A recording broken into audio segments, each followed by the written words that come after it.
जनवरी गांधी जी की पुण्यतिथि।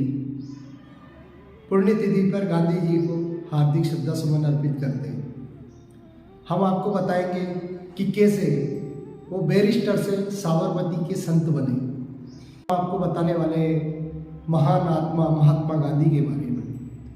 जैसा कि हम सब जानते हैं कि महात्मा गांधी का जन्म 1869 में हुआ था। इसके बाद में गांधी जी बैरिस्टर की पढ़ाई के लिए लंदन चले गए। दोस्तों, गांधी जी एक वकालत के केस के सिलसिले में दक्षिण अफ्रीका गए। वहाँ पर दक्षिण अफ्रीका में उन्होंने भारतीयों पर हो रहे अत्याचार देखे, तो गांधी जी ने वहाँ पर एक सत्याग्रह किया। तो वहाँ पर उन्होंने एक सत्याग्रह का आह्वान किया। गांधी जी के आह्वान पर वहाँ भी हजारों की संख्या में लोग उनके साथ खड़े हो गए। इस प्रकार गांधी जी ने देखा कि अफ्रीका में भी जो ब्रिटिश शासन है, अंग्रेज है, वहाँ लोगों पर अत्याचार कर रहे हैं। और फिर 1915 में गांधी जी भारत आ गए। भारत में आने के बाद में उन्होंने यहाँ पर देखा कि यहाँ की जनता के साथ अंग्रेज बहुत दुर्व्यवहार कर रहे हैं। दोस्तों, दक्षिण अफ्रीका से ही गांधी जी ये समझ चुके थे कि भारतीयों को जगाना होगा, उनके अंदर राष्ट्रवाद की भावना, स्वराज की भावना जागृत करनी होगी। हथियारों से, हिंसा से लड़ते लड़ते तो अंग्रेजों से हम जीत नहीं सकते, लेकिन जब चेतना आएगी अंदर, तो वही जब चेतना जागृत होगी तो ये अंग्रेजी सरकार डर जाएगी। तो गांधी जी ने आने के बाद वही किया और उनकी शुरुआत हुई चंपारण सत्याग्रह से। चंपारण क्षेत्र में अंग्रेजों द्वारा नील की व्यावसायिक खेती की जाती थी। खाद्यान्न फसलों का उत्पादन बंद कर दिया था, जिससे किसानों की हालत बहुत दयनीय हो गई थी। वो गरीबी में घुस चुके थे। गांवों में बहुत गंदगी पसरी हुई थी। तो गांधी जी ने ये सब देखा और लोगों को जागृत किया। इसी प्रकार की समस्या उनके सामने खेड़ा में थी। गुजरात के खेड़ा में लोगों को उन्होंने संगठित किया। उनके साथ कई युवा लोग जुड़े और उन्होंने गांव-गांव जाकर सर्वे किया। उनकी टीम जाती, लोगों को जागृत करती, वहाँ सफाई काम करती और लोगों से बातचीत करने लगे।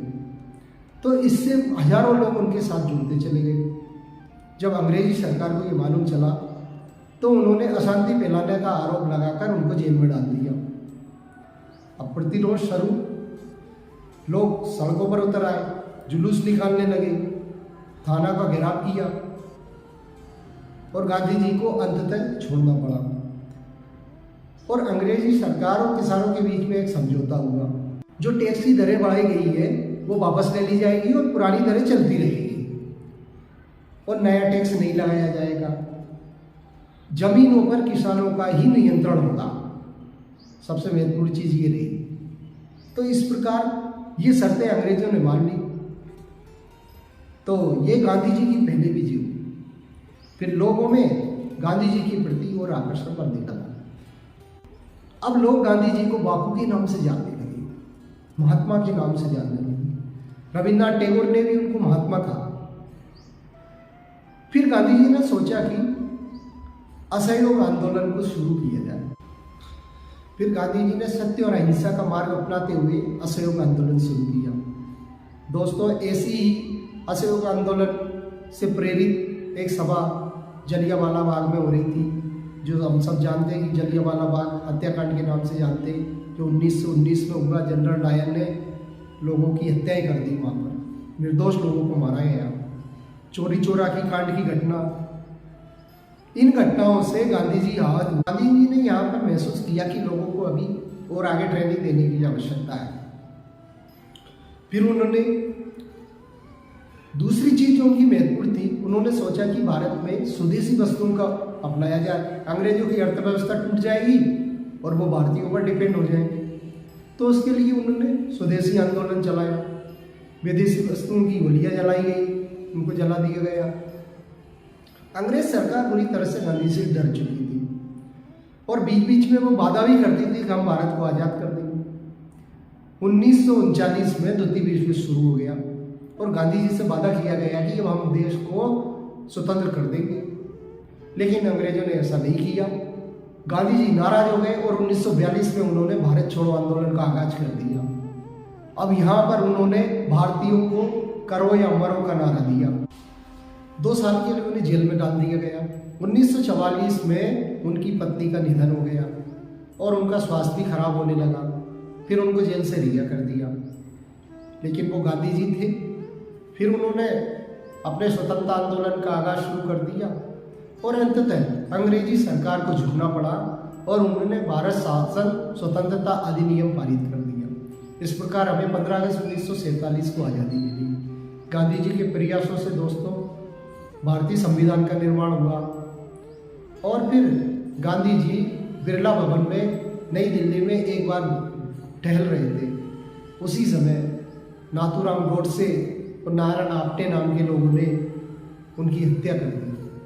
एक महान आत्मा जिसने हमारे स्वतंत्रता संघर्ष को बढ़ाया और हमें आज़ादी दिलाई, अहिंसक विचारों से उनका अंत हो गया। आज हम उनकी पुण्यतिथि पर उनको श्रद्धा सुमन अर्पित करते हैं। दोस्तों, महान वैज्ञानिक आइंस्टाइन भी गांधी जी से मिलने के लिए आतुर थे।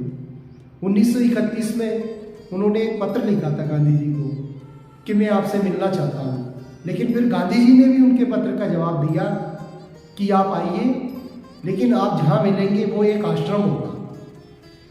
तो गांधी जी ने इस प्रकार एक बैरिस्टर से संत तक की यात्रा की। इसलिए हम उन्हें प्रणाम करते हैं। साबरमती के संत तूने कर दिया कमाल, दे दी हमें आज़ादी बिना खड़क बिना डाल। साबरमती के संत तूने कर दिया कमाल, रघुपति राघव राजा राम, जय श्री राम। कवि प्रदीप ने भी उनके लिए लिखा था। दोस्तों, कहा जाता है कि गांधी जी जब उनकी मृत्यु हुई तो उस समय उनके मुंह से हे राम शब्द निकला, क्योंकि उसके पहले भी गांधी जी जब बीमार होते थे या कहीं जाते थे तो वो राम जी का नाम जपते रहते थे और उनकी इच्छा भी यही थी कि जब मेरी मृत्यु हो तो मेरे मुख से राम का नाम निकले। तो दोस्तों, इस प्रकार हे राम उनकी समाधि पर लिखा हुआ है। हम देखते